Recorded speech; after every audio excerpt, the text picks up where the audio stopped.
Lisa, and I'd like to welcome you to Miss Lisa's Learning Hub. And now for our word of the week. Our word of the week this week is shift. And shift means to move or change from one place, position, direction, or idea to another. So it can be changing a thought process, or it can actually be changing an opinion that you may have.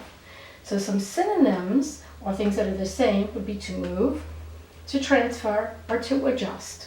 Some antonyms, which are opposites, would be to stay, to fix, or to hold. Some sample sentences. Her opinion shifted after she learned more about the topic. So her opinion changed, an idea changed. And we're using shift in the past tense. We added ed to make it a past tense word.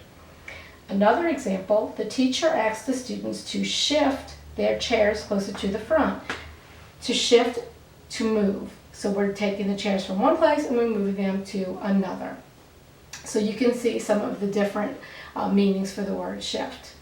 All right, that's it for our word of the week. If you enjoyed this lesson and found it to be helpful, please consider liking and subscribing to my channel.